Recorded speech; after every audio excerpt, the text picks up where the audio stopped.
The station where our veterans' voices are heard. MBR Talk. Hey, thanks for tuning in. Welcome, Quack. Program are those of the speakers and do not necessarily reflect the views or positions of any entities they represent. Find us on the web at nbradio.us. Ah, there it is.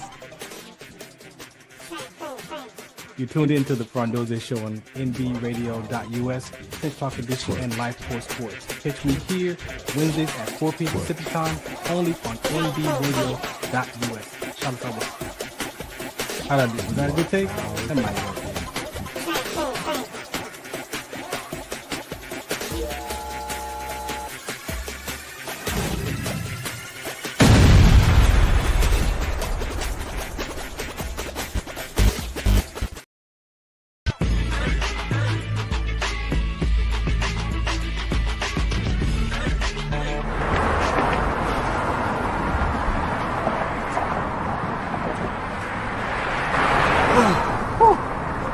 Hey, what's up, man? How you doing? I'm blessed, my brother. How you doing? I'm good, man. I'm good. Hey, did you see the game last night? Oh, that was a good game. But did you see the shot? I lost money from that shot. Oh, too, man, that shot was cold, I man. hated it, but it was good. Damn. What's in those jeans? You really want to know? I do. Exhaustion, muscle spasms, asthmatic issues, unexpected sickle cell trait crises. Damn. Are you serious? When I was young, I found out I had sickle cell trait. My mom's told me, but I ain't have no knowledge of it. But when I got older, I had a child, and the doctor told me my daughter has sickle cell trait. You know the fact that both parents have sickle cell trait, there's a 50% chance the child may have the trait, and 25% chance the child may have the disease. Hey, that's what's the count. Do you know that 2.5 million people in the United States have sickle cell trait, 300 million people globally? I didn't find out I had sickle cell trait until I was in the Army, 10 years. Next thing you know, I had a sickle cell trait exertion site. Sickle cell? I thought that was a black gene or something. Nah, man, the Latin community is number 2. 1 out of 36,000 babies are being born with sickle cell disease. You could be Caucasian, Mediterranean, European. You gotta know your bloodline, man. There is an inherited gene in our community that has been forgotten. The name is sickle cell trait. WDCONSCT, also known as What's the Count, is out to bring awareness, education, and prevention to people all over the globe. Want more information? Call us now at 323-215-5384 or visit www.wdconsct.org.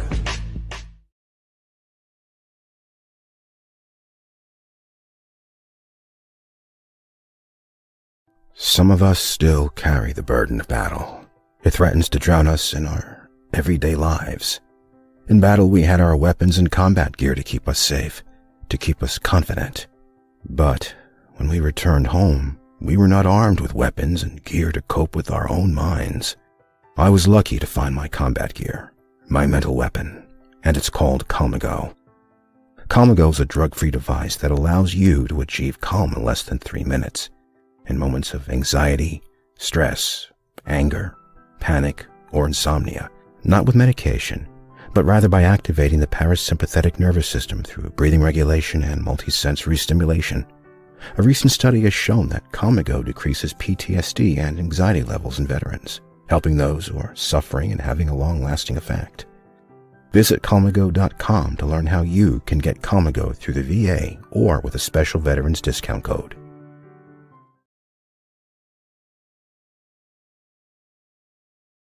We veterans came home eager to continue with our civilian lives, only to find ourselves enmeshed in dysfunctional pathologies that erode confidence, dampen spirits, and lead too many of us to self-destruction. One of the toughest points of my life was I had a really bad mental breakdown. It was between what happened overseas to losing a friend who committed suicide when we came back to decisions I've made during my lifetime and not being able to be athletic anymore, not being able to run anymore. Just a lot of things with the anxiety and everything else that happened to a point where When they pulled me over, I couldn't hang myself because my rope was in my trunk, and I couldn't cut myself as hard as it was. I tried, couldn't do it. So I had about 200 pills I brought from a CVS store. It was, so I ended up taking all the pills, and I woke up in a hospital bed, handcuffed, with a tube down my throat, with hearing all these pills come out my throat. I went back home, and a lot of things didn't work out, and I had to leave just about immediately after I got back. And I moved down to LA with the little money I had left to start pursuing some goals and dreams. I went to the VA, and they, after a few days, I was able to come down here thanks to whatever they did. And I am currently at the Salvation Army shelter right now. After getting out, without having too many, or just about anyone to rely on, and no finance, it became a hell of a struggle. I've dealt with this before, but going through it again is not something that I like to do, and I don't really feel like anyone should have to go through being financially unstable, homeless, and have no family or friends. And I see that with a lot of veterans. I'm a lot younger, mind you, I have my own issues, but things can go better for people. Not everyone wants to be a bum, I've done 2 combat deployment rotations to Afghanistan, and I suffered major fatigueness while I was over there with my mental and my physical health. I was afraid to sleep with my daughter because I aggressively move around in my sleep, and sometimes I could be very violent. With all the things that occurred with me and all of those situations, it lead me up to this point, checking into a shelter. I lost my wife, my daughter. We veterans came home eager to continue with our civilian lives, only to find ourselves enmeshed in dysfunctional pathologies that erode confidence, dampen spirits, and lead too many of us to self-destruction. It is now time for a new model, one that outreaches and assists veterans struggling with the imperative transition of veteran to civilian. And we, the new breed, with our objectives of inclusion and community, are here to fulfill it. We discovered that we were so deficient in effective foundation skills to navigate our civilian culture that we found ourselves isolated. Among us are those who got divorced, got evicted from residences, faced criminal charges, and most tragically, contemplated suicide. All of that is now remarkably changed through our meeting with and guidance from Caldwell Williams. Caldwell, who withdrew from retirement, has introduced to us to the possibility of returning home and discovering a new, purposeful, and goals-driven identity. And with our newly established skills, we are able to break previously unbroken barriers. Combat or war inflicts invisible injury upon every participant. Those who've served and who now suffer now need to heal from their invisible wounds. To protect and to defend our homeland, our government invests great time and resources to mold. So dealing with PTSD is something that requires a sophisticated sort of method of self-discovery to be able to. I wound up in Caldwell Williams program, and everything that they talked about was put to words the things I felt that I couldn't say. The information I had gleaned, the personal insights I had, it was as if someone had already gone through it and had pieced it all together and understood how a person goes through the self-transformation discovery, this transition from having wounds into using them to become whole and complete. And that's what Caldwell Williams program does. Our medical science community has only begun to recognize the calamity of these wounds in the 21st century, to mold these malleable youth into weapons of war. No less time and resources are needed to stop their self-destruction. We initiate veteran healing and self-reliance. This enables them to launch a successful civilian journey, Together, we civilians can do this. We are the new breed, and we are going to change that. And we can't wait for you to join us. We have found a program that is helping us heal our invisible wounds. We are willing to do the work, but we need your help. Please donate. You are now tuned in to Push.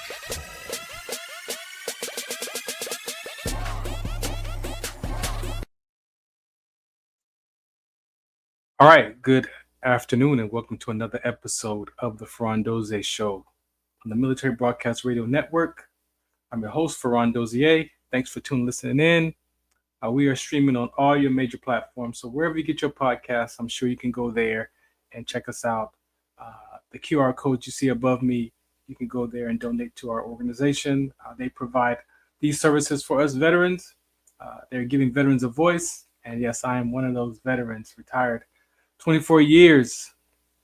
I've started off the show with some commercials, some PSAs, and, a lot of times you might have caught my episodes, with guests and what have you. But today I did not want to do a show today. So I'm being just genuine, authentic, sharing with you where I'm at in my space today, live here on the network. Just embracing the holidays that just passed. My family was here, sister, my niece. I spent a couple days with them,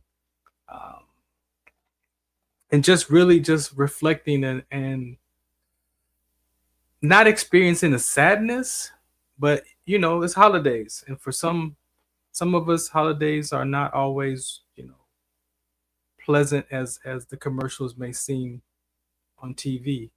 There's a lot of real life things that are happening, and so yeah, I'm in a weird space. I'm not exactly sure what space I'm in, but I'm definitely in a weird space today, and I didn't want to do a rerun, so I asked that you just relate.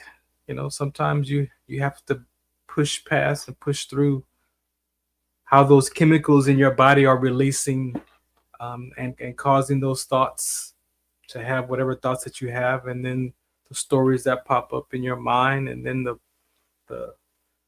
body sensations that goes along with that, and sometimes it's just not, I don't pretend on my shows. My shows are 99.9% organic, and so yeah, I wanted to come today, just so you could see what it looks like when one does not want to be on the radio or be on the show, and still take time to push through, because I know how important this is. This is my personal therapy. I've been using radio for the last 15 years as an outlet, as a way to express myself, as a way to stay connected to people, as a way to stay connected to my brothers and sisters at arms. And so I've been at this for a long time. I know it may seem, sometimes like this is the first time, but it's because I don't have this all figured out. Every episode is a new episode. It's a new opportunity, like it's the first time. And so things happen. You got to be prepared for, especially when you're streaming live, broadcasting from your home or on Wi-Fi or connected to the landline. Things can happen. But also there are days that I question, like, like, why bother? Like, why am I doing these shows? Nobody cares. Nobody's watching. Maybe somebody's listening. Maybe they'll watch the rerun. But yeah, this is a live episode. So I do have some things I want to address. I just want to kind of just go through some of the things that we talk about here on the show. And yeah, just kind of have a conversation with you. Let me see which one of these I want to use. Oh, there's the circle. All right, so we're going to go with the circle. All right, so first up, so this is my clock. See, so this is what I usually utilize when I'm doing my talk shows. You can't really see it though, but the first few minutes is the life of a. The life of a really starts off with the transformation, the personal development education that I've been through. That's the life of starts off at a 2-year-old. There was a 2-year-old decision that after I've done a lot of my healing journeys the last 15 years, I discovered that I made a decision about my mom, that I was disconnected from her at 2 years old. Now, what goes on in the mind of a 2-year-old? You got to do some education studying. You got to find out, because there's a lot that goes on in the mind of a 2-year-old, especially when you understand child development and the brain, and who we are as human beings, and how we're born, and how sometimes those emotions that get passed on to the child while they're inside the womb. Like, I'm not an expert. I'm just speaking from my own personal journey and understanding who Farron is and how Farron got to be this guy in front of you after 55 years of life right now. And I can remember back at 2 years old. And today, I can tell you that yes, that experience of being disconnected from my mom at 2 years old, in my mind, was a very significant time as a child. But I can tell you, over the last 15 years, I'm very grateful for the life that I was given. I thank, my mom, my dad, my grandparents, my family members, everyone, when you look at life, who raised you. So that 2-year-old, that life of a 2-year-old was very significant. A lot of people, when they do this work, they can go back and remember 2-year-olds, throwing tantrums or trying to get attention from their family members or their parents or whatever that early age childhood conversation is that we all experience, if we tell the truth. A lot of people block out those memories from their childhood because they were so traumatic on how they were treated, on how they thought they grew up in an environment that wasn't loving or whatever that was. Like, we all have a story. We all have some version of that. And so for me, when I started this journey of looking at all the stories that I made up about myself, of who I had to become to survive life, not live life, but survive life, that's what we're born into. We're born into this world that's like, I didn't create none of this out here. I created this show, but this type of show already exists. So I didn't create this platform. So when you realize and you get back to the very basics of life, those basic physiological needs of what Maslow's hierarchy chart says of what it is to be a human being, and the needs to survive life. But there's a part of us that doesn't want to survive life. There's a part of us that wants to live life and be free and just do things and talk to people and just share and just be open and be vulnerable. And that's kind of maybe how we start off. But then things happen. And then, but I was just shocked that a 2-year-old can make a choice about a parent, about a mother that really had no language. I don't know how well I talked at 2 years old. I know I knew some words, but I didn't have a full vocabulary. I was 2 years old. However, when you understand the body, the brain, how we're born with this soul, this spirit, this mind, these wills, these emotions that don't even need language. Right? They don't need language. It's already in us. The rebellion is in us. The ability to be wrapped in iniquity is already in us because we're born in that. We're born into this world. And sometimes we're born with feelings and emotions that was transferred from the mother's womb to us. And we experience the anxiousness of this world because that's what we heard inside the womb. It really goes around to be a lot of different things, right? And so as we talk about, the life of the series here, the 2-year-old, I'm very grateful for my grandparents who stepped in to take care of me as my mom was going to work and doing her thing and creating her life with this child, right? And so My perception of that conversation was totally different than what was really happening and what really transpired of who Farron was as a child growing up. Farron was not disconnected from his mother. Farron actually was being taken care of while my mom got her work together, got her life together, and the love of my grandparents who saw me and said, "Hey, let us take care of him while you get yourself together." That's what grandparents do. That's love from a family. That's where family comes into play for those hard times. So yeah, some of us grew up with our grandparents for many different reasons. You know, temporarily, a year, 2 years. Mine was 6 years. I ended up staying there. However, what's your perception of that conversation? Sometimes, you got to look and see. Sometimes you got to take a step back and look and see, like, what did you make that mean about you? And sometimes our truth, our perceptions, our perspectives, our interpretations may not be exactly what happened. There may be some pieces of the puzzle that might be missing. And so when I done that work, when I looked at that for myself, yeah, I saw that, oh my God, what stories, thoughts, ideas did I make up at 2 years old? That's life of a 2-year-old. Disconnected with love. That is an inspirational read that's out right now. FarronD.com if you want to check that out. It is on, all the major platforms as far as my website, as far as Kindle, Amazon. You can find it there. It's real easy. That's the life of a 2-year-old. The life of a 5-year-old is also on there, as well as we'll get to the other one you see over there in the corner at the 10 o'clock hour, 10-minute hour right there, 10 o'clock hour. It's life of an 8-year-old. But yeah, that's those are the conversations that I believe that if we really told the truth about where we are in life, if we don't suppress or resist the things that happened to us in our childhood, that we could actually be free from some of the things that we're experiencing in our adult life.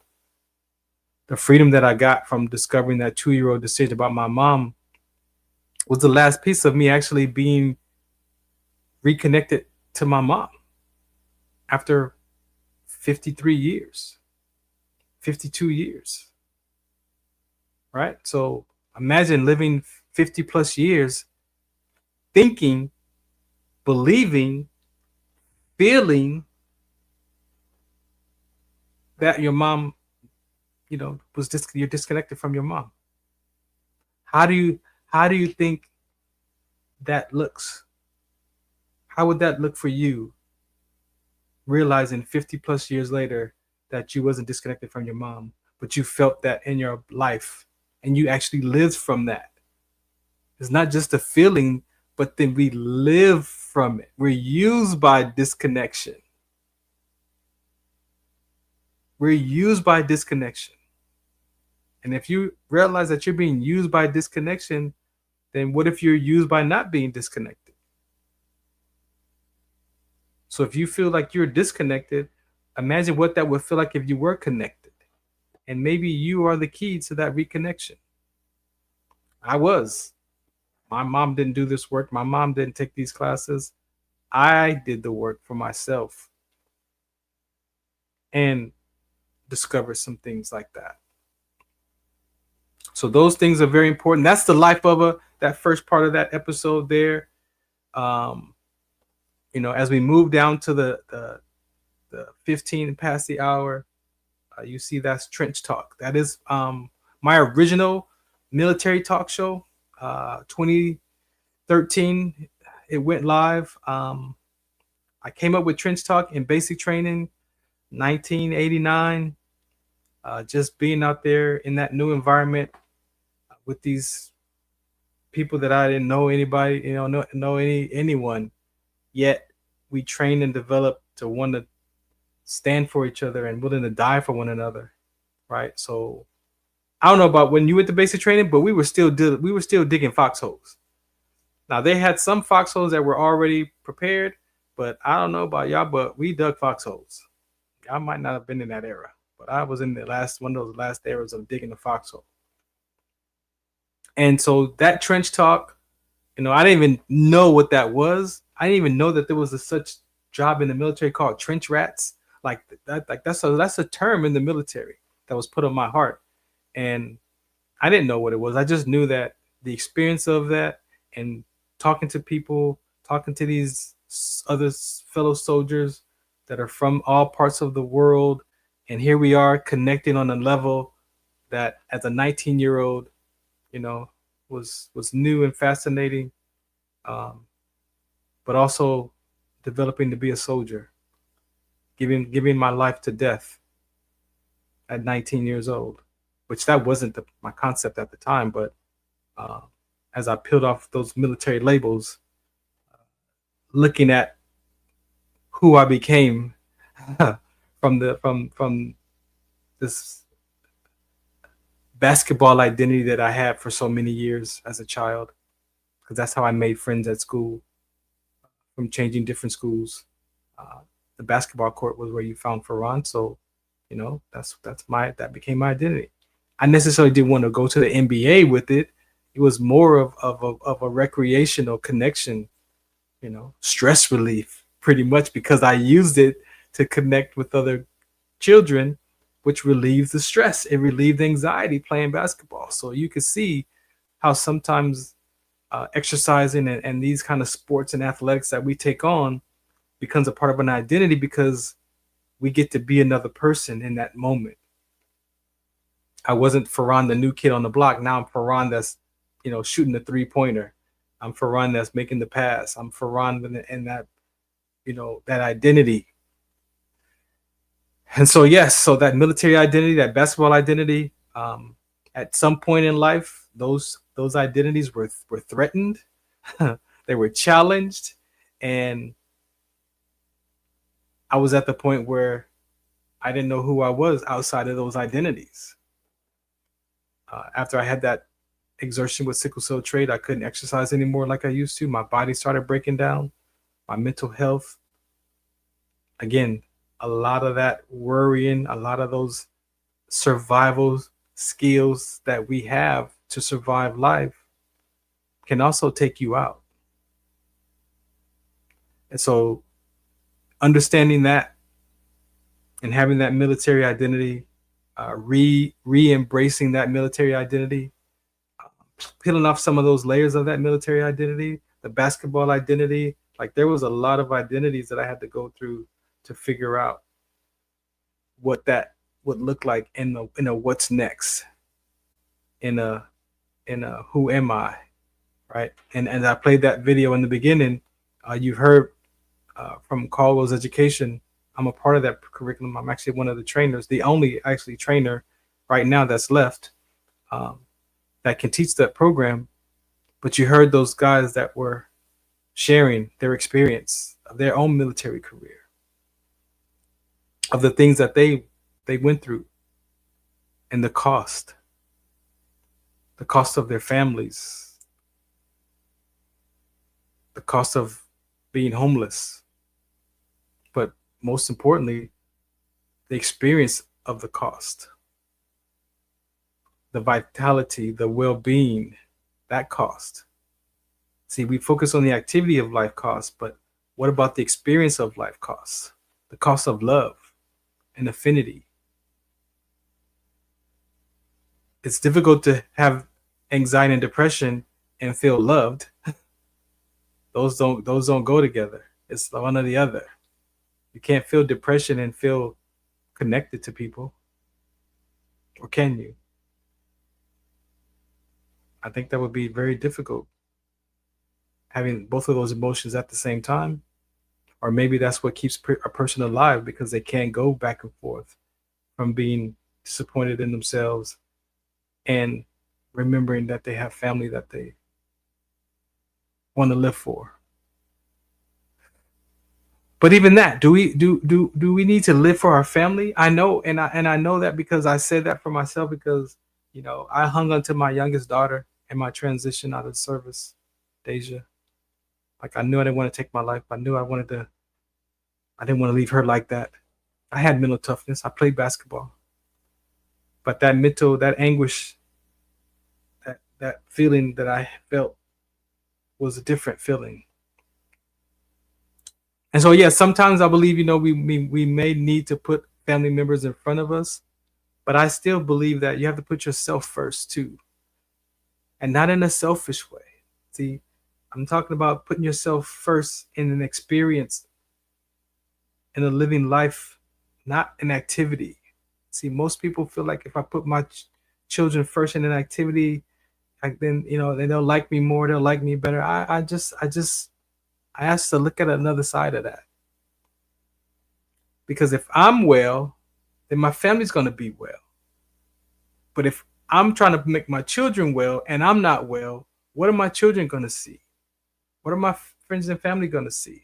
They're going to see me putting my children first and me still being frustrated with life. They're going to see me surviving life as I'm putting my children first. And I'm not saying it's right or wrong or good or bad. I'm just saying that look at the experience of that. We put our families on our backs or in front of us to be the driving force. It's not wrong.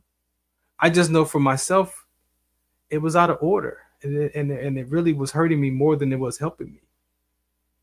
Because I took on it with like a burden, like I took it on like a jacket, like I gotta, and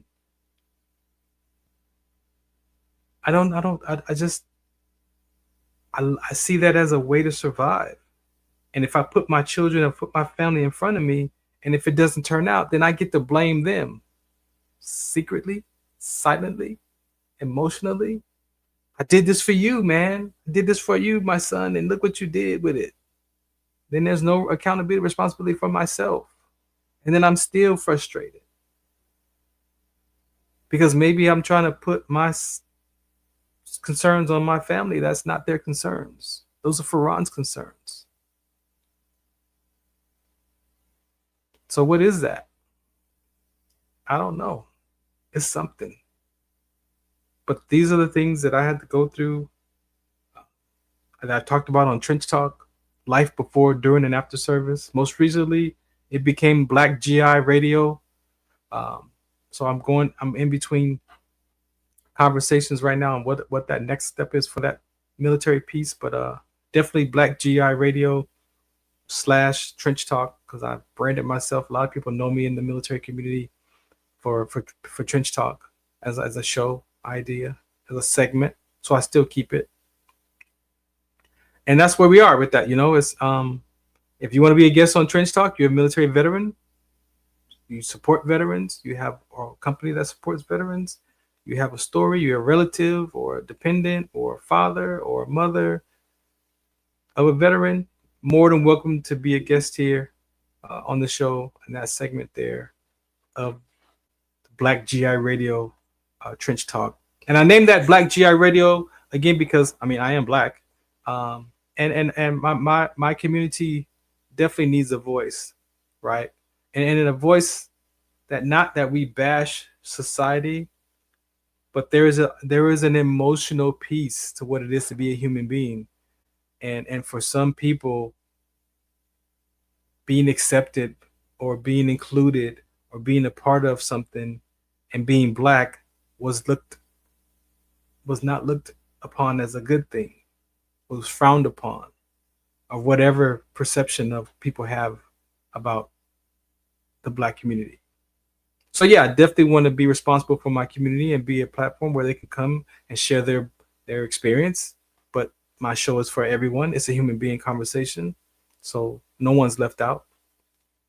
But yeah, that's the Trench Talk Black GI segment there.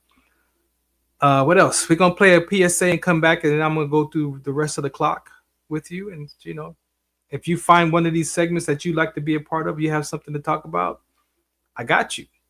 You can be in one of the segments. You can be on for 5 minutes. You can be on for 15 minutes. You can be on for 20 minutes. You can be on for a half an hour. You can be on for the whole show. It's up to you. But I got space for everyone. This is my way to be a part of the community in different aspects of what I care about, right? And again, this is my own personal therapy. So right now, I'm actually in a therapy session because I did not want to do a show today. I really I really wasn't going to do the show today. But I am consistent, and I want it to be authentic. I don't want you to think that I come here every Wednesday like I'm ready to go. No, sometimes it takes a lot of effort, a lot of behind the scenes to produce the show. Right? So we're going to play a PSA, come back, and I'm going to touch into the next segment that you see there, which is Fahrenheit, right here on the Farron Dozier Show, the Military Broadcast Radio Network. Shout us out, what's the count? This is Farron from the Farron Dozier Show, 8 p.m. Pacific time on KCAA Radio, 106.5 FM, 1050 AM. Also streaming from the KCAA Radio.com website, the station that leaves no listener behind, and MBR Radio. That's right, MBR Radio on all their streaming platforms, including MBR Radio on Roku TV, Sunday nights live, 8 p.m. Pacific time on KCAA Radio and MBRradio.us. The Farron Dozier Show. For more information, search farrond.com. Tune in to the Farron Dozier Show on KCAA Radio 106.5 FM, 1050 AM. Also streaming from the KCAAradio.com website on Sunday nights at 8 p.m. Pacific time. Brought to you by Sports Collective TV, Sports Collective Radio, and Sports Collective Media. We got the Heme Factor, we got In the Zone, and we got Fourth Down in the 20-second timeout sports segment. All for you right here on the Farron Dozier Show on KCAA Radio 106.5 FM, 1050 AM. Also streaming from the KCAAradio.com website with my guest hosts Robert Lamar and Coach Will. Catch us on Sports Collective Media on Instagram and Facebook. And make sure you watch us Sunday nights at 8 p.m. on KCA Radio 106.5 FM, 1050 AM. Also streaming from the KCARadio.com website. Music, talk, sports, and so much more on Farron Dozier Show.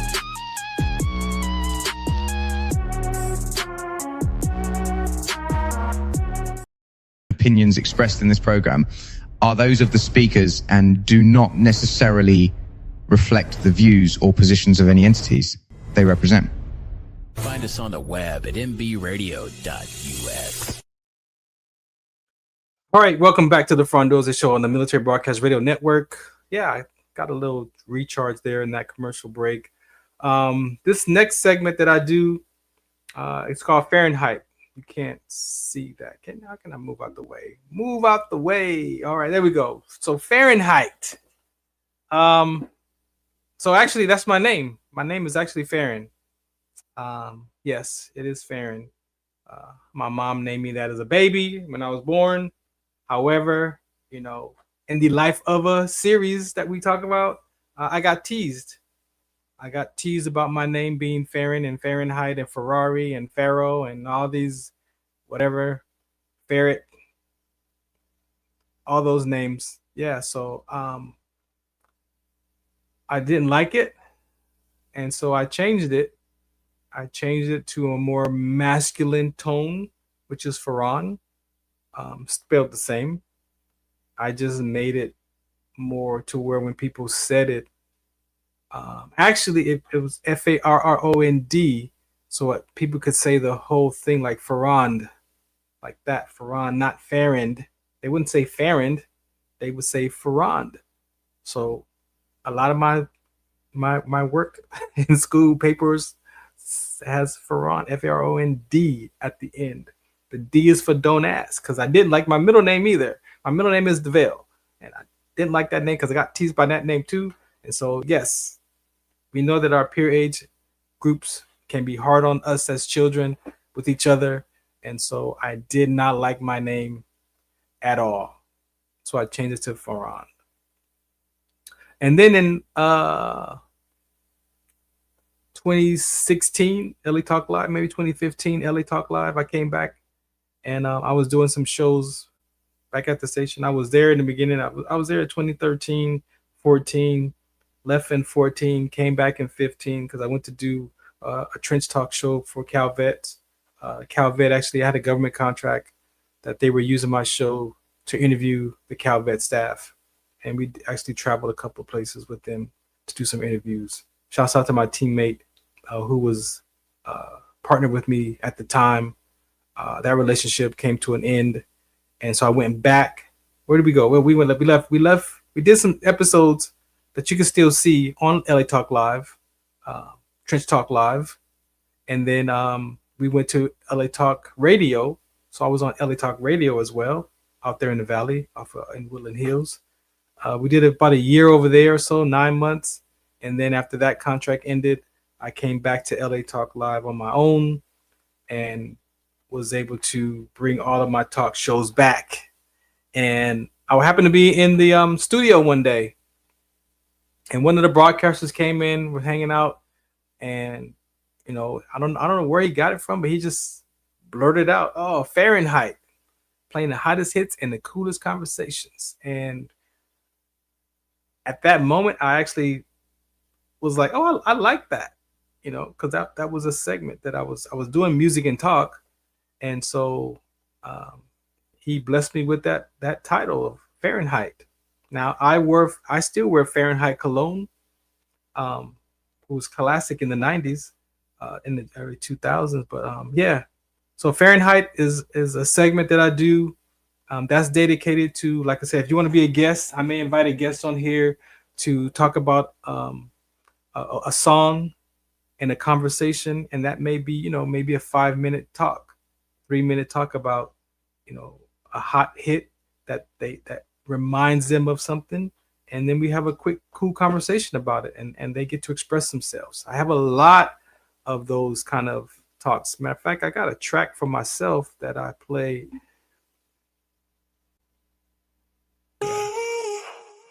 This is a track that I wrote right here.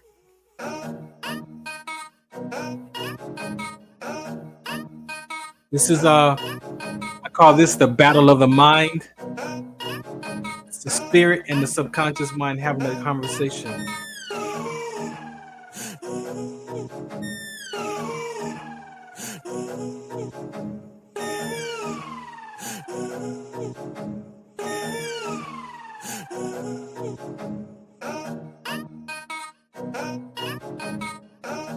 This is Fahrenheit, playing the hottest hits and the coolest conversation. This is an instrumental created by me, Farron Dozier.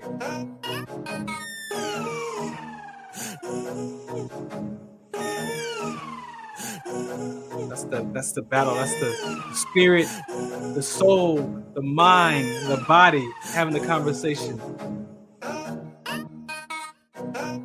Here comes the body, though. The body's gonna drop in a second.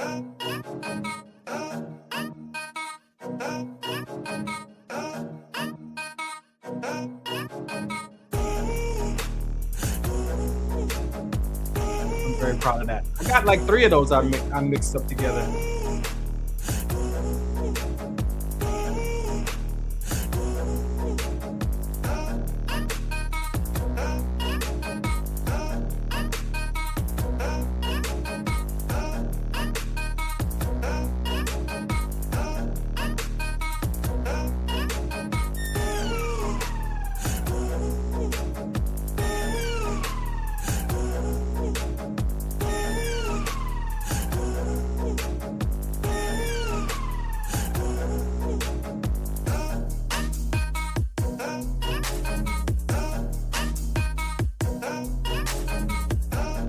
That's that battle. That's that spiritual battle right there.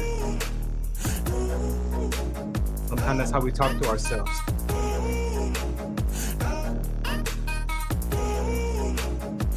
Mind, subconscious mind, your body's like, but I want to do it though. But your mind's like, no, it's not right. And your spirit's like, no, don't do it. Your soul is like, but it feels good.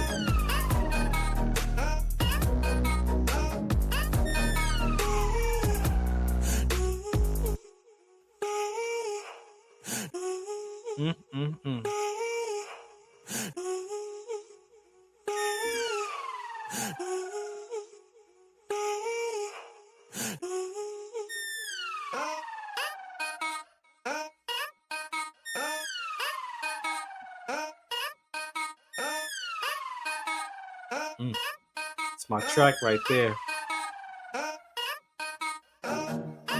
Oh, you thought it was over, huh? Nope.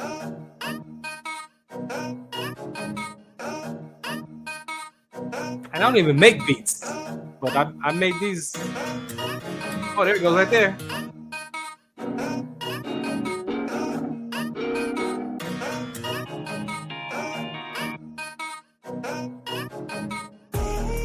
Those are my feelings in that music right there. That's what it feels like when you trying to figure out life. That's what it felt like for me. My feelings in that track right there.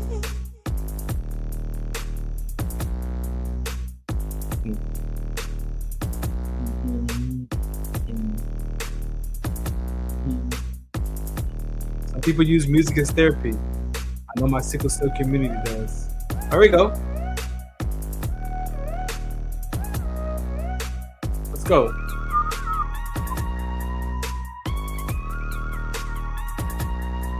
Oh yeah, let's go.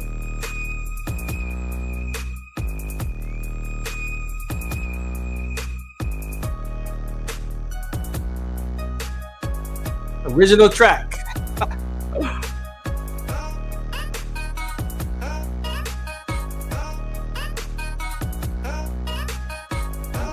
Now, I'm not a DJ.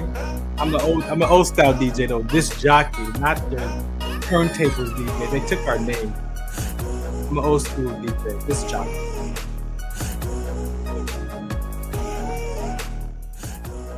But yeah, so that's Fahrenheit. Playing the hottest hits and the coolest conversations. You want to be a guest on the Fahrenheit segment? Hit me up.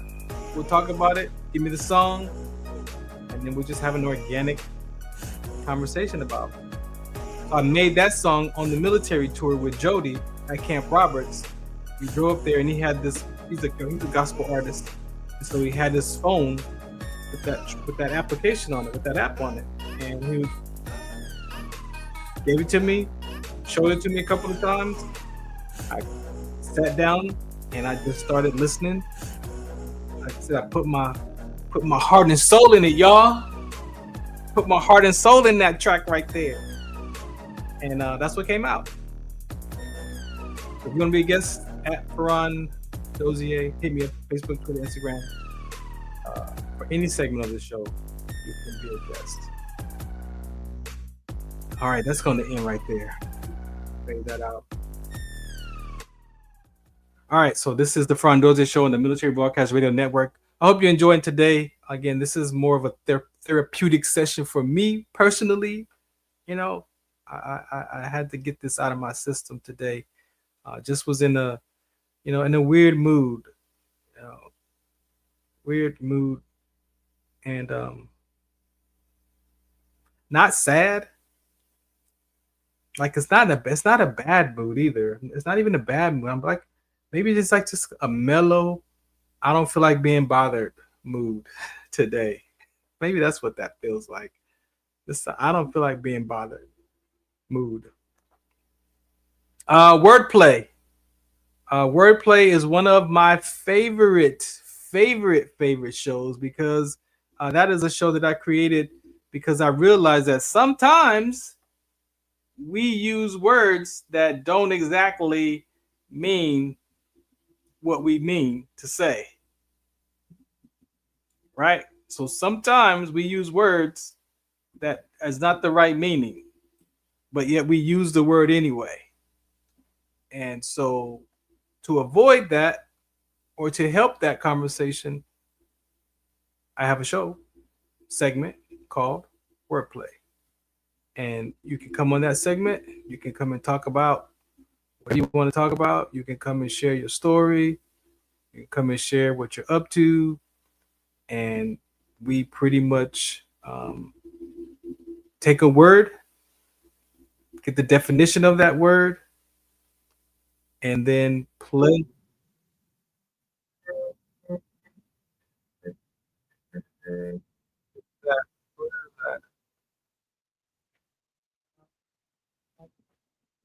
That out of there.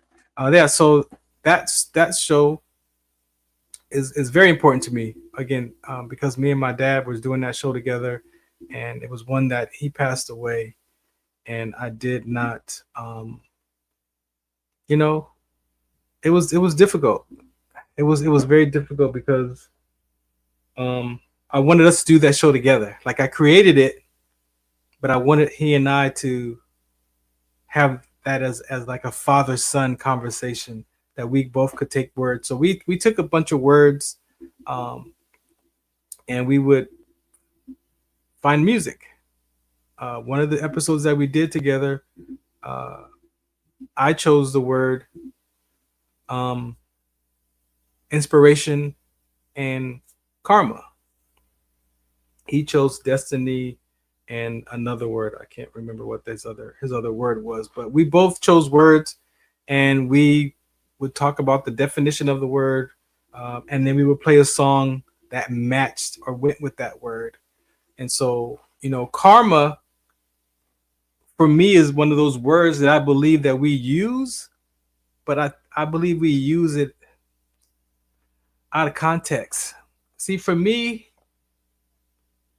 karma is me hoping something bad happens to you because you did something to me bad, right? I even asked my dad on the show, is there a good karma? And we really don't talk about a good karma. We don't talk about the good things that happen to us as karma, but we usually use karma as a negative context, that we hope that, it'll come back on them. Or they did that to that person, it'll come back on them. Now, do you really understand what you're saying when you say that, though, with karma?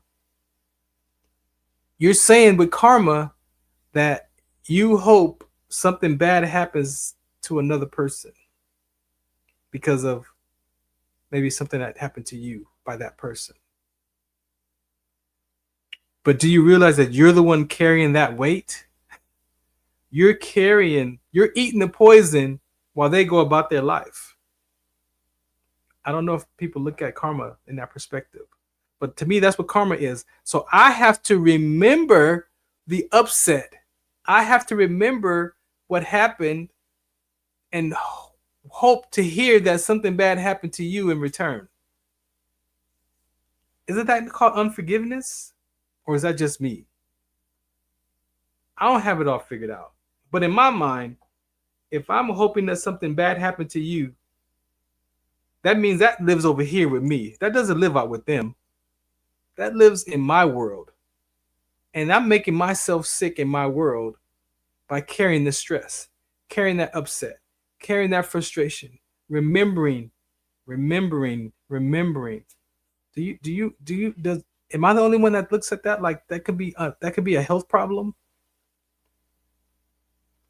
Our bodies are not designed to worry and carry stress. Our body's not designed for that. That's why the Bible says, you're not supposed to worry. No worries. Cast your cares. Seek ye first the kingdom, and all the stuff that you worried about will be added. Like, that's why the word says not to worry. To forgive 70 times 7.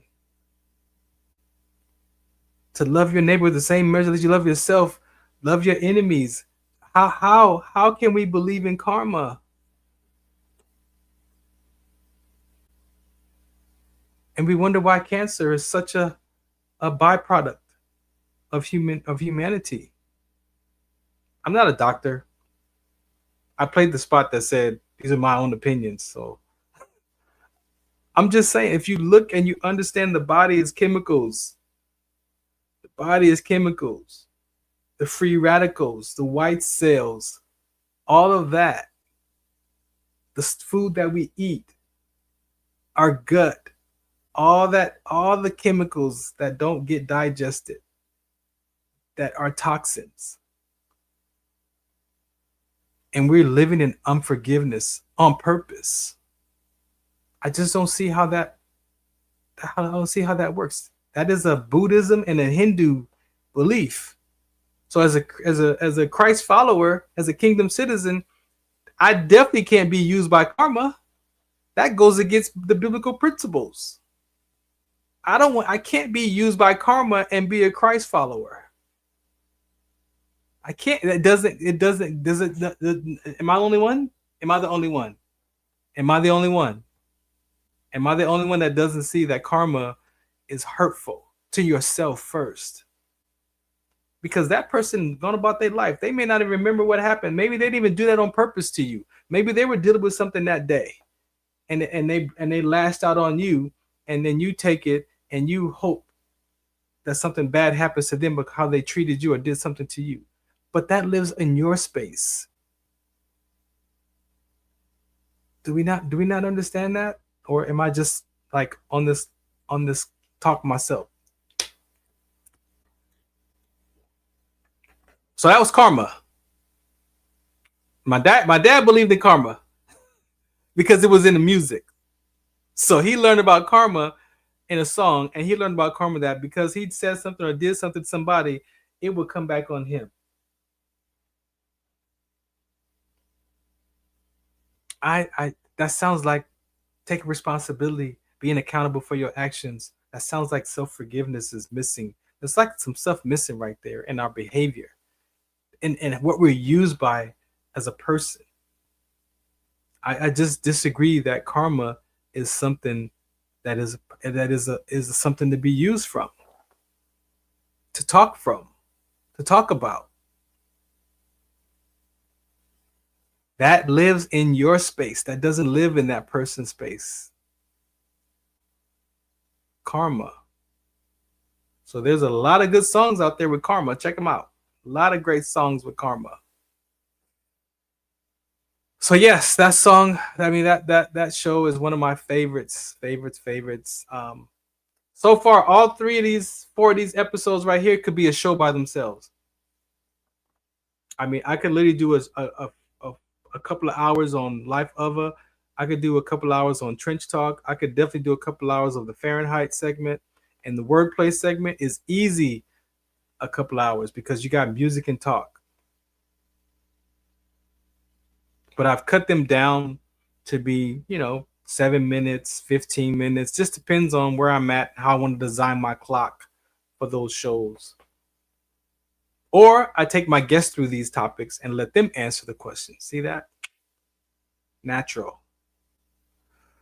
So that's wordplay. One of my best wordplay choices was misunderstanding. Being misunderstood. Who's responsible for misunderstandings? Who's responsible for being misunderstood? Who's responsible for misunderstandings? Is it the person delivering the message or the person receiving the message that's responsible? Who's responsible for misunderstandings? The person delivering the message or receiving the message? I'll let you talk about that. Send me a message. Let me know what you think. Who's responsible for misunderstandings? The receiver or the deliverer? I got an answer for you. What else? The 20-second timeout sports segment. The 20-second timeout sports segment is actually one of the original episodes that I had on Blog Talk.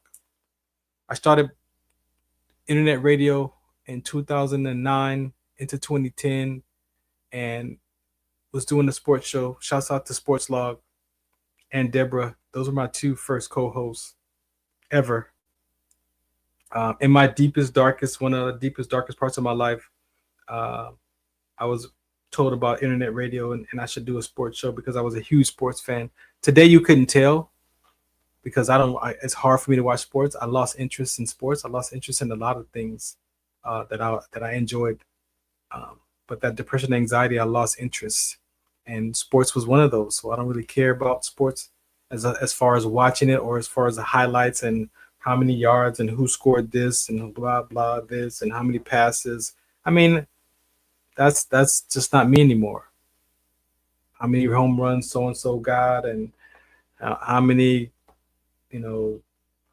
spikes, whatever, who's on third, who's on fourth. Like I lost interest. I'm more of a mental toughness aspect of sports, as you could probably tell from my conversations.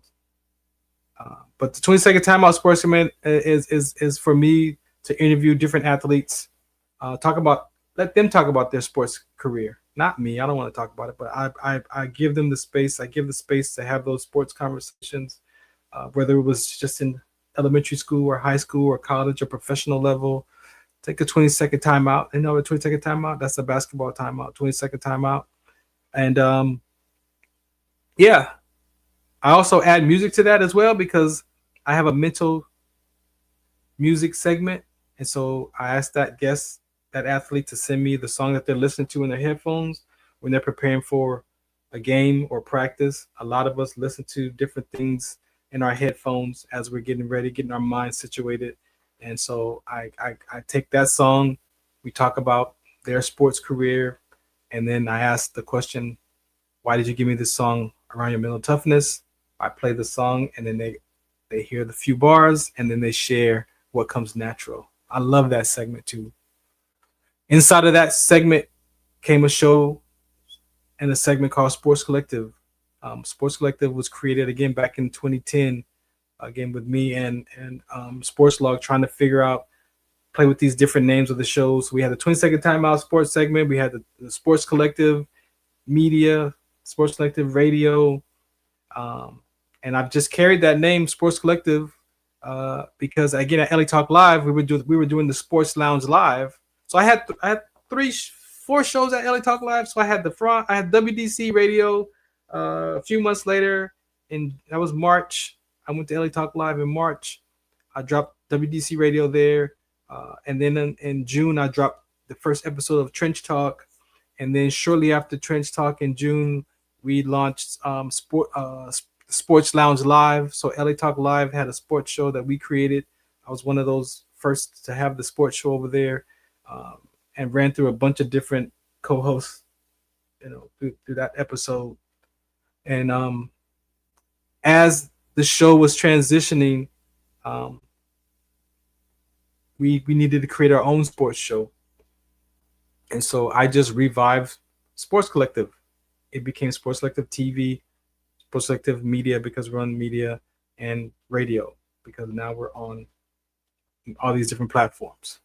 So yes, you can, if you saw the commercial, Sports Collective, on Sunday nights at 8 p.m. on KCA Radio. I do a segment here sometimes with Big Dre, because inside of the sports world, I have different segments for the different sports, right? So my football segment is Fourth Down. My baseball segment is Gloves for Days. My volleyball segment is Above the Net. What else? Basketball is Chasing Hoop Dreams. So I have a segment for each athlete, each sport, so that when I talk to that athlete, that segment is connected to them and their sport. All right, so that's the 20-second timeout sports segment. One of my favorite, because I get to talk about mental health as well, hydration, things like that with those athletes. Find out why is that stuff important to them. And you'd be surprised. I've had athletes opened up about mental health because it is so important. Again, we talk about our identity crisis. We talk about that athlete in that uniform for all those years and maybe make it to pros, or maybe not make it to pros, or maybe make it to college and not make it to college. And then who are they after that college, that uniform is done? So I really enjoy that, the 20-second timeout sports segment. Next up is What's the Count? What's the count? You want to know what the What's the Count is? Let me tell you what What's the Count is. This is the What's the Count segment. This is why that segment is so important. Do you remember studying sickle cell in biology class? What's the Count on sickle cell trait prevention is here to bring you awareness, education, and prevention conversations around the risk factors of this inherited gene. Visit wdconsct.org. Muchos de nosotros nos vemos afectados por la enfermedad de células falciformes a diario y un número creciente simplemente no nos damos cuenta.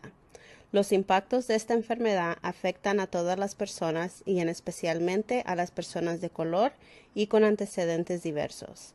Estar en servicio conmigo y con los demás a medida que creamos una mayor conciencia sobre cómo identificar y dirigir el tratamiento de los rasgos de células falciformes y ayudar a las familias a saber cómo superar el trastorno de células falciformes.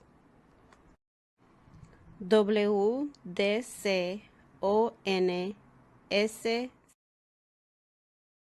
This is Farron from the Farron Dozier Show, 8 p.m. Pacific Time on KCAA Radio, 106.5 FM, 1050 AM.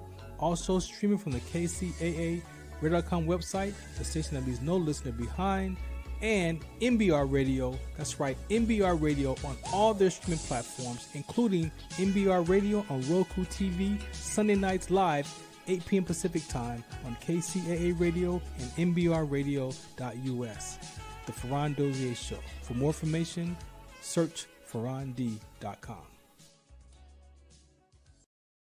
Tune in to the Farron Dozier Show on KCA Radio 106.5 FM, 1050 AM. Also streaming from the KCARadio.com website on Sunday nights at 8 p.m. Pacific Time.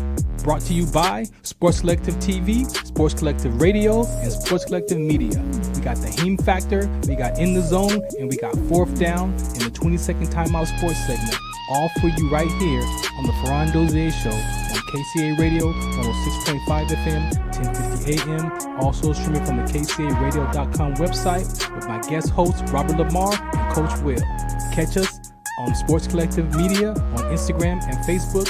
And make sure you watch us Sunday nights at 8 p.m. on KCA Radio 106.5 FM, 1050 AM. Also streaming from the KCARadio.com website. Music, talk, sports, and so much more on the Farron Dozier Show.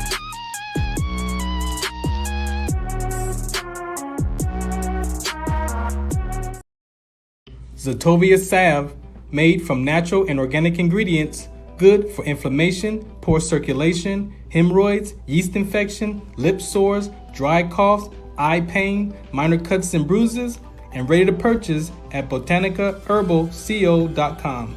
botanicaherbalco.com. botanicaherbalco.com. That Botanica Herbal CO, that is a Dr. Sebi's from his camp. I actually take Dr. Sebi's supplements. I took one, some liquid today. It takes like 12 hours to kick in. Ooh, let me tell you. Talk about cleaning out parasites and all of that. So I've been taking Dr. Sebi's supplements for a few years now.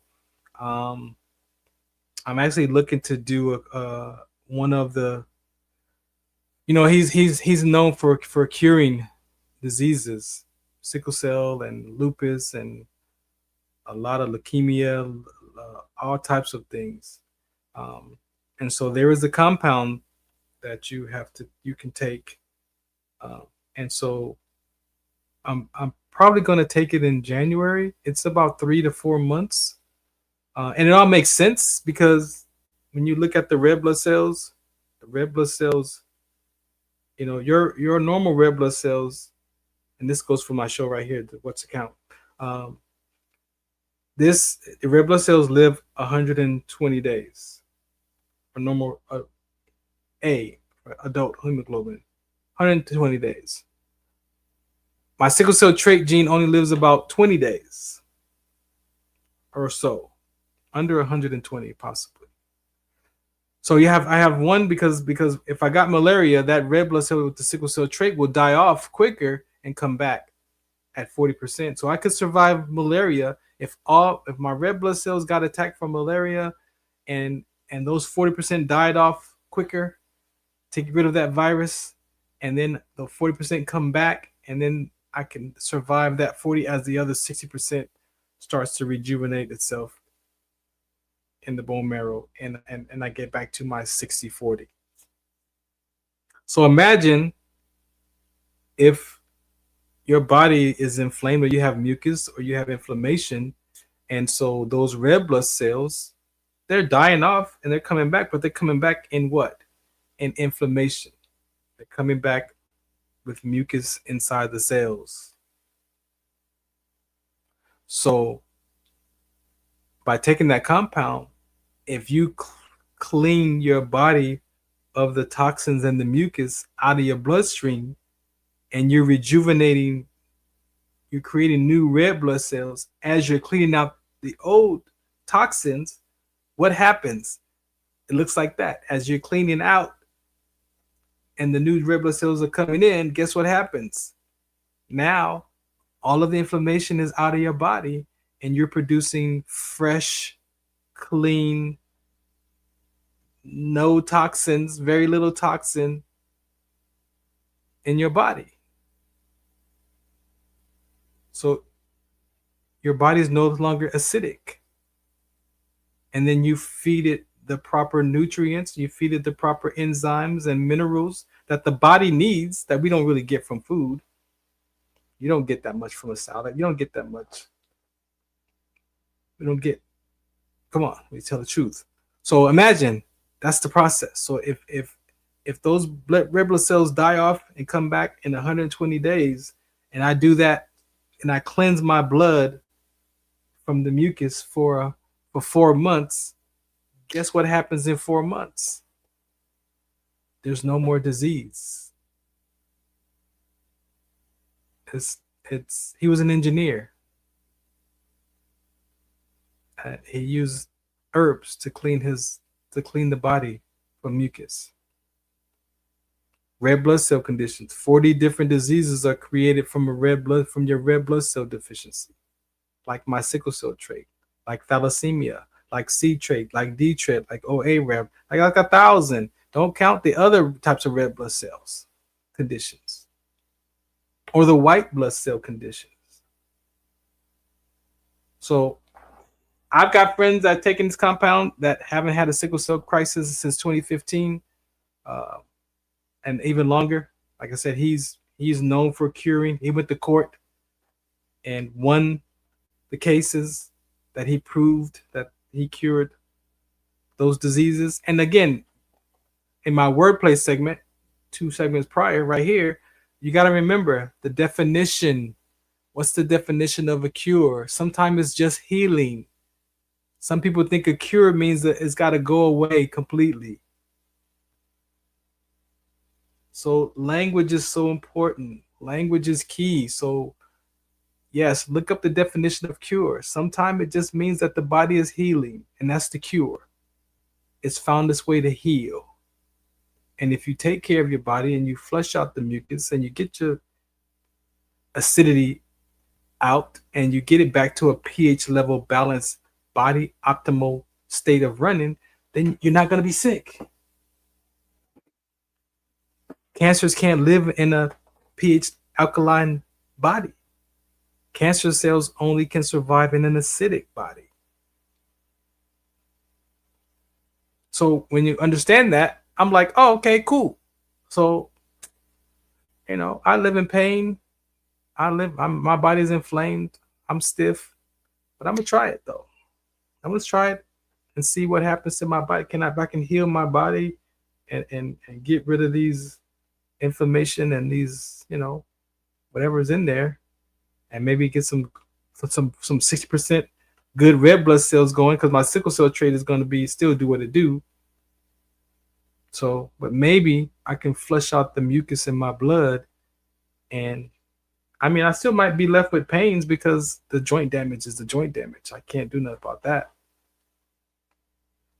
But this whole show, this is the main reason why I'm even right here on the radio, because of What's the Count. That is my sickle cell trait prevention conversation. It's also sports related as well. And so that's after that episode of sickle cell trait exertion with rhabdomyolysis. That's where my life changed. That morning, that was the perfect morning, the perfect storm, however you want to language it, but it was the perfect day for that transition of my life to happen. See, I believe that God, my will, I'd be in the military right now still, if it was my will. If I had my way, I wouldn't even be right here. I would be in some country somewhere serving still, probably a sergeant major somewhere, on my 30-something year, or maybe on my way out by now, because I've been retired 12 years. So maybe I might be out by now, but I would probably still try to stay in as long as possible. Oh, but yeah, so God does not, he gives us our free will, but he will, if he's got a purpose, he's got a calling on your life, you might not see it happening, you might not experience it this way that I experienced it. I mean, I didn't think it was a calling. I just, yeah, it was tragic. It was close to death. And I'm learning not to even look at it that way, but I was dying on the inside. And if you look at sickle cell trait exertion with rhabdo and sports, I mean, some athletes, some military personnel have died from the same symptoms and the same experience that I went through. But God had a calling on my life, and so it was time for me to get ready to get out of the military. So that seed that was planted in my mother's womb, that sickle cell trait, I was in the right environment. Must have been the right temperature. It must have been the right climate. I was in the right space. Must have had the right amount of water or whatever. And that happened. And boom, my sickle cell trait genes mutated. I collapsed. I was dying. I mean, it makes sense though. It makes sense because how else could I relate to the suicide conversation? How else could I relate to all the topics that I'm dealing with as I'm still healing today? That I got a better understanding because I got into the word. I went to God about my life because in my survival state of mind, it just wasn't working. And so, yeah, he showed me that, yeah, that sickle cell trait gene that's been passed on. Like, how many generations did that gene get passed down to get to me? So from my dad, from his dad, and from my that gene has traveled for centuries through my family's bloodline to get to me, to then become the messenger for my part of the sickle cell trait. And I don't deal with the whole aspect of sickle cell trait. I do support it, and we have conversations, but there is an aspect of this sickle cell trait conversation that is personal to me. And so I understand why that had to happen. I understand why my career had to come to an end and the way it came to an end, because I had a voice in that. I had the gene inside my body to deliver this message that I've been sharing with you on this show. Do you remember studying sickle cell in biology class?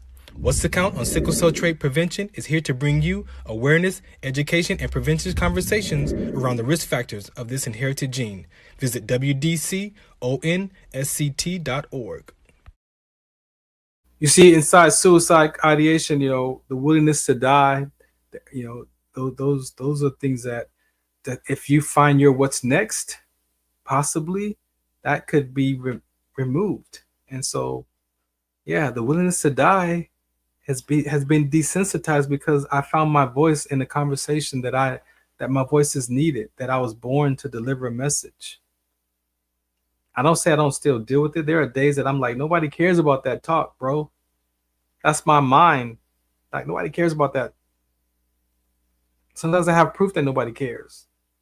And then I get this one email, or I get this one message, or I get this one phone call, and then it all makes sense. You see, my conversation is not for the whole world. Even though sickle cell trait is a global conversation, it's not mine for the whole world. I understand that God is going to put the people in front of me that I need to meet to deliver that message to. So it might not be for you, but the byproduct of it is that now you've heard the conversation. So if you hear somebody that talks about sickle cell trait and they bring up a subject that doesn't sound like anything that I talk about or you heard from me, you then get to say, hey, you know what? That's not true. Sickle cell trait can have complications, right? So not only do you become an ally, but you also can help interrupt this conversation. It's called the ripple effect. I deliver the message. I don't get instant gratification in that conversation. Sometimes I might hear something from somebody who, needed to hear that right at the moment. And sometimes I don't never hear about it. And sometimes it comes back around 5 years later. Not important. I'm a leader of my conversation, not of mankind. So I just deliver my message. If it's 5 people or 10,000 people, it's the same energy, the same message, the same intensity. It is important, health and safety. That's what's to count.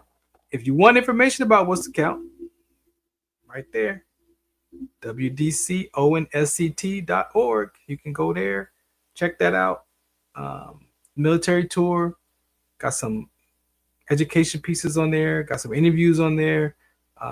Everything that you need to know about sickle cell trait exertion with rhabdo and some basics. All there. Shouts out to Dr. Maisha and Tiana, my board members. If you need some support around sickle cell trait, you need some consultations. You need support to get your doctor to understand your sickle cell trait better because they don't know about it where you live. If you reach out to us at WDC on SCT, click on Who's Dr. Maisha or send me a message and I'll get it to her and you can have a talk with her. And what she can do is she can have a consultation with you. She can actually work with you to get to your doctor so that you can start getting the proper care from your sickle cell trait or your child's episodes. Because we do have complications. There are issues with sickle cell trait. It's not benign. There's ECAS, the exertion with sickle cell and rhabdo. There's blood clots. There's a rare kidney cancer. There's kidney disease. There's a lot of things. Blood clots. There's a lot of things that can go on. Retina detachment. There's a lot of things that can happen. And also passing that gene to your child and possibly having a baby with sickle cell anemia or disease. So we cover all that. You can't see it, but if I put it on this view, you'll probably be able to see that over there. No, you can't see it. Nah, but that's it right there. That's my banner right there. Yeah, so that's my awareness. So that's the What's the Count. Very, very important. You know, that's something that we talk about. And yeah, if you want more information, WDConsct.org. I don't know why. I don't know. I should have put that camera on there like that. Boom. Got that. Okay, now you can see it for what it says. What's the count on sickle cell trait? That's it. So that's me. Now it's over there. Oh, now it's right here. Where is it? Oh, now it's over here. So that's me. I got one that mutates, and I got one that's normal. I got a A and I got an S. A and an S. I got an A and an S, A and an S, A and an S, and that's me. I got one that mutates. I got one that's normal. 40% of my red blood cells are the S, 60% are the A.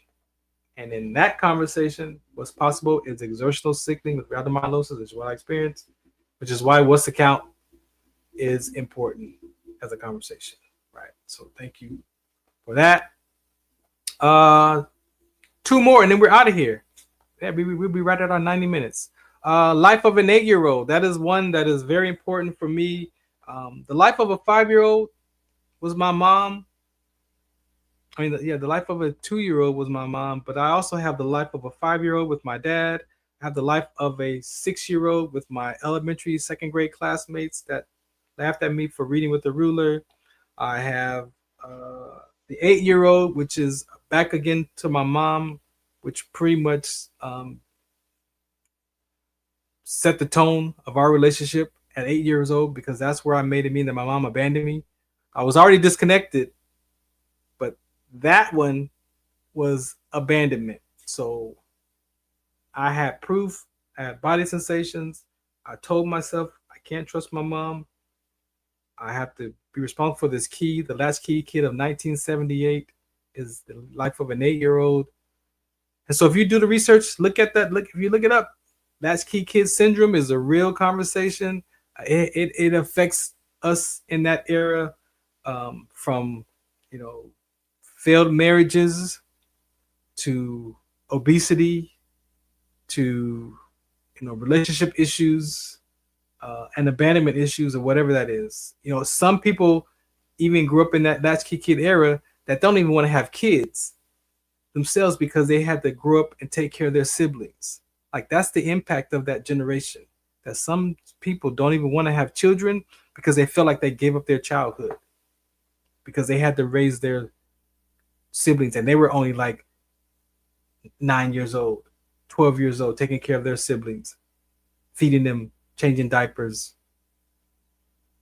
walking them, picking them up from school, because they felt like they didn't have a life. So I don't want no kids.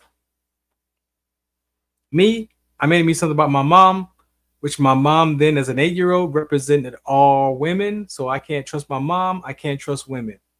And that's what came out of my mouth. That's how I acted. You want to be in a relationship, but then one day, oh, she's going to leave me, and then sabotage. Destroyed relationships. No woman had a chance the first 40 years of my life. So we wonder why our relationships turn out the way they turn out. Sometimes it's because of the decision that you made about yourself in your childhood ages. And then you live from that upset or that belief. So yeah, I lived for 30. I discovered that at 40, that I made up a story about my mom so that's 32 years that I lived that my mom abandoned me. And I had to be responsible for that key. And I took a job in the military as a supply sergeant where I had all the keys to the kingdom. I had all the keys to the armory. I was the most responsible person in the unit. And I proved that to myself. That's what that key did in 1978, because I couldn't lose that key. That key represented me being responsible, and it was a way that I proved to myself. I put myself in situations to prove that I was responsible. And people would tell you, oh, Farron, he's responsible. He might not be committed, but he's responsible. I was responsible. But it didn't help.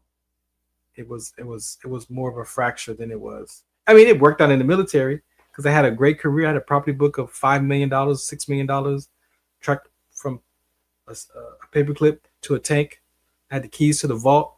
I had the keys to the M16s. I had the keys to the saws. I was the guy. Physical security, I got the keys. I got the keys to the trailers. I got the keys to the vehicles, to the connexes, to the this. I got the keys. You got to come see me for the keys. 8-year-old kid living out his dream in the military. Not necessarily happy. Sometimes exhausted. Sometimes exhausted, emotionally exhausted because I got these keys. Now everybody's looking for me because I got the keys. And I wouldn't just give the key. You gotta sign my roster, bro. Oh, just give me the key real quick. I'm gonna go. No, you're not going nowhere without. Nope. I don't care if you go in your locker. I don't care if your locker's right there. You're gonna sign my key, because if you lose that key, I gotta rekey everything. I have physical security, log books, and all that. No. I came across as being arrogant. That was one of the byproducts of my behavior as a supply sergeant. Is my unit thought that I was arrogant. How I acted about those supplies. Adamant. But they wouldn't, if you was in my shoes, you wouldn't just give the key away and then they take it and then they lose it. And I'm responsible for the keys? And no, how come you didn't sign? They go, first question is, how come you didn't sign out the key, Farron? Sergeant D, how come you didn't sign out the key, Sergeant D? Sergeant D, Staff Sergeant D at that. Staff Sergeant D, how did you not sign the key out? This is the procedures, 2062, hand receipt, sign out roster. Why did they not sign the key out? Where is the key? Where my quartermasters, where my supply sergeants at out there? Y'all know that world? I know you do. So that Life of an 8-year-old is an inspirational read. Again, it is also at farrond.com. The Life of the series. I got 10 decisions. 10. I found 10 decisions. 10 that I made up from 2 years old into my 50s. Yeah. I discovered that my mom didn't abandon me, that it was only 90 minutes, and cognitive behavior helped me. I recommend for my VA brothers and sisters or whoever out there that's looking for a mental health class to soften your heart with. Cognitive CBT, cognitive behavior therapy, is magical, because you grab those stories and those thoughts and how exaggerated that your mind thinks, how exaggerated that you talk, I don't trust my mom. I don't trust women. I can't. All or none, not real. So I unraveled it. I was willing to do the work. It was hard. It was harder on my mom than it was me, because I could see my mom when I talked about it. My mom, I know she made it could make a parent feel like there was a bad parent. But I want my mom to know I love you. I wasn't sharing it to make you seem like a bad parent. I was sharing it because I was getting free from it. And maybe my approach wasn't the best approach, but that was me unraveling those stories in a way that it gave me my strength back. It gave me my power back. And it also helped other people in the same time discover that they were latchkey kids and what they were dealing with. But I could see it could make a parent feel, or a father or a mother feel like they was a bad parent, like they did something wrong. But no. And my mom said, I was just trying to, she trusted me with the key. That's the part that I didn't get at 8. She trusted me with the key. She trusted me with the keys. And she taught me how to be responsible. So what she wanted to do was really fulfilled. It was my perception of what I made it mean about Farron. You see that? You got to check your perception first, and then go find out if that's aligns with what your parent or your mother or father tells you, because you might hear something that's a piece of the puzzle that was missing to complete that space, to where you realize that, oh shoot, that's not what happened.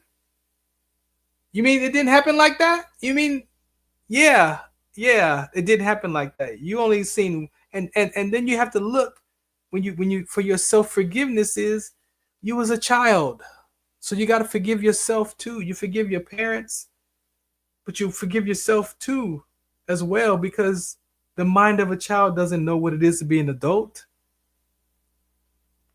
The mind of a child, you don't know what it is to be. I'm 55 trying to figure out what it is to be an adult right now. Come on. You're going to hold that against your parents? How old were your parents when you were born? Like you gotta challenge. And so CBT will do that for you. Challenge those thoughts up against something outside of how you feel about yourself or how you view life.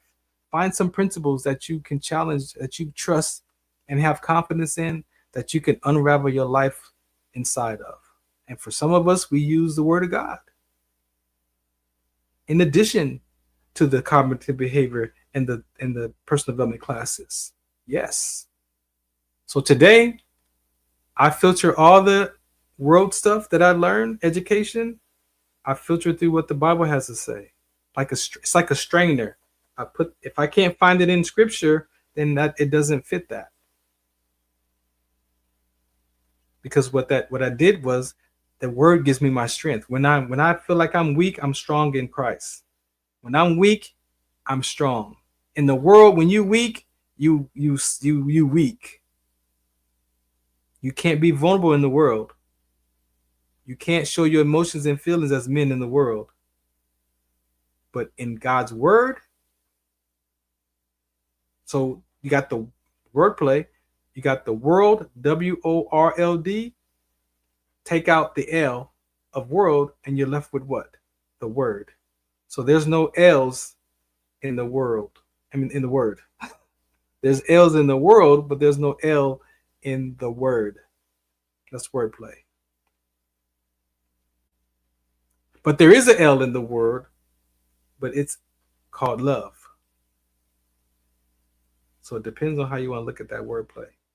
The L is not in the Word, but it is in the Word as love, because it's actually the key to everything is love. So the L is still in the Word, but it's inside the Word. You got to go find the L. So yeah, so say to my mom, thank you for allowing me to go through this healing journey. I know it was difficult for you to hear those stories all the time, for me to talk about it, but it was really my healing journey. And today, again, there's no blame. there haven't been any blame since I was 40. There's been no blame for 15 years. I've actually been really good, and I'm complete. Like I share that story now as a testimony. There's no upsets. So imagine when you heal from your parents and your environment, and you pass the stories on to your children. Are you passing upset to your children? Or are you passing an experience of before, during, and after, so your child can know where they came from and how life was? And yes, life might be hard or difficult or challenging or whatever that word is for you, but at the same time, it's not. It might feel like it, or you might hear people talk about it like that, but your life doesn't have to be like that. You choose life the way it is and the way it isn't. Life is not hard. Life is not, it's not fun and exciting and dangerous anymore. Life is just the way it is and it's the way it isn't. And if I can accept life being dangerous, I can accept life being not dangerous. If I can choose life the way it is as being loved, I can choose being unloved. I can choose grief the way it is, and I can choose grief the way it isn't. I can choose loss the way it is, and I can choose loss the way it isn't. But I had to learn that. I learned that years ago, and I just got it newly this last 2 months. And I heard it at 40, danced around it between 40 and 55. And now this class that I'm in actually focused on it. Actually, this is the third time I take this class. So the other stuff that I got out of those first 2 times wasn't this. Now, the third time around, I got this. And I needed this because that gave me patience as a virtue. See, patience as a kingdom key, I got that. You don't do patience, you be patient. So you practice the fruit of the spirit of being patient. So when you be patient, then guess what? You start to experience it and you start practicing. Your mind, your heart downloads it and it reminds you, hey, you know what? You're not being patient. Oh yeah, that's right. But when you get patience as a virtue, that means that it's in your heart and it is now wrapped in your subconscious mind to the point where the other stuff, the anxiousness and all that doesn't even pay attention because you're now swimming in patience. I'm swimming in vulnerability because I said I wasn't vulnerable. I'm swimming in it. I'm swimming in it. I got patience as a virtue. My heart downloaded it. Yes, it still has anxiousness in there, but it's like the ocean is patient, and then the little water barriers, that's where anxiety is over there. I can see it bouncing up and down, but I'm actually in patience in my mind because I'm swimming in the ocean of patience. Oh yeah, and then I see like another little thing that's in the water over there that could be frustration in there bouncing around. So I can see patience. I'm swimming in patience, but I can see the little barriers, bouncing there. You know how they have them lined up across? Yeah, each one of those are those little barriers, but that are, impatience is one of those barriers bobbing around over there. But now I'm swimming in patience as a virtue. But it took that's 15 years of work. That's 15 years of constantly looking at my life and looking at the stories, checking my thoughts, checking my body sensations, checking the stories that I made up. Is that story real? Is that exaggerated? What was going on? Let me find out some more information. Oh, I didn't know that part of it. Now my action patterns, my memory patterns, and my perception patterns are, I could tell you that they're not accurate. They're not accurate all the time. There's some missing thought pieces in there. There's some missing perception pieces. There's some missing action patterns, memory patterns. We think we can remember everything. We don't remember everything that happened. We remember bits and pieces. The piece that reminds you of who you had to be to survive that pain. And lastly, Music Marketplace in Time, the soundtrack to life. That is one of my most favorite shows of all. I don't know what's going to happen. I don't know how much more time I'm going to be doing this kind of show, but I'm being drawn to do the Music Marketplace in Time, the soundtrack to life. That is my favorite segment. I have 6 questions and I play music. It is a music talk show, all based on the soundtrack of your life. So if you would like to be a part of that episode, hit me up at Farron Dozier, FarronD.com. You can find me, and I will make you, be a guest. I hope you had a good time today. I appreciate you. Again, I didn't know how today's episode was going to turn out. I was really just in the space of, I don't know what that space was. I don't even know what word to say. I wasn't mad or sad. I was just like low mood stress, I guess. Maybe a little bit of self-loathing because I was just like, woe is me. Right? But regardless, we made it through. Therapy session is complete. Shouts out to Military Broadcast Radio Network. Thank you for listening in. I'm your host, Farron Dozier, retired Army Sergeant First Class. Catch me here on Wednesdays at 4 p.m. Pacific Time and on LA Talk Live Sundays at 8 p.m. Like I said, I don't know what 2026 is going to look like. I've done enough shows for the last 15 years that I really don't have to do another episode live. So I'm not sure what's going to happen. You can catch me on Beyond 2D every second and fourth Wednesday. Well, Tuesday, we got a couple more shows for this season, and then we go on break, and then we come back, and then we're moving from Tuesdays to Wednesdays at 11 a.m. Pacific time. So I'll do that show, and I'll do this show in the evening time. But yeah, I'm not sure where my radio personality life is gonna go. I may not complete it completely. I may just change it up a little bit. Maybe I don't know. I don't know, but I just do know there's a change coming. It's wordplay. That's Beach Mark's Place in Time. So thanks for listening in. I'm out of here. Appreciate you. Do the work. If you heard anything from this episode today, the willingness to do the work. But before you do the work, the willingness to be the work. You got to be it. You have to apply it. Be it. Be patience. Be love. Be kindness. Be caring. Be calm. Whatever ways of being. If you're being upset and frustrated, go find the opposite experience that matches the opposite of that. If it's frustration, maybe you need to be calm. If it's frustration, maybe you need to be patient. Look at the opposite of your behavior, the negative, disempowering context. What word gives you power? What word gives you your power back? If it's not frustration, what is the other side of frustration for you? And go be that. And the more you practice that, the less frustration you will get because your heart will start to soften and you will be able to start practicing being calmness. That's all I did. That's all I was being. I just being used by those principles. So be used by cognitive behavior. Be used by grief counseling. The VA's got grief counseling. Be used by the curriculums that you take that are out there. They're not conceptual. If it sounds good for them but not you, then you're not being it. All right? We're human beings, not human doings. So remember, be, do, and have. You've heard it. To be or not to be. That's the question. There's no what you got to do. We love you, Nike, but you just can't do it. If you just do it, you're going to be doing it frustrated. Don't discount the human being experience.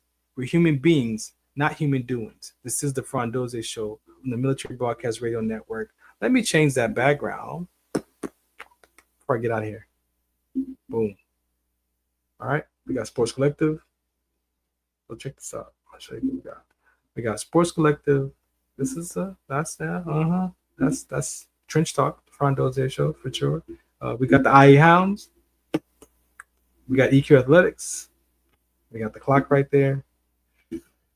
Oh, we got the sickle cell trait. Straight Talk with Farron, where I share my story, my journey. Listen, share, discuss. Sickle cell trait awareness. All right. I appreciate y'all. Thanks for listening in. I got to get out of here. Remember, we're human beings, not human doings. Shout out what's the count. Ladies and gentlemen, thank you for tuning in to Military Broadcast Radio. As we wrap up today's show, we want to remind you that the podcast of today's episode will be available right after we go off the air. So if you missed any part of the show or want to listen again, be sure to check it out. And remember, we're here to support and honor our veterans. Your stories and experiences matter, and we are committed to giving you a platform to share them. That's right. We're here to give our veterans a voice. So don't forget to catch the podcast and stay connected with us. Giving our veterans a voice.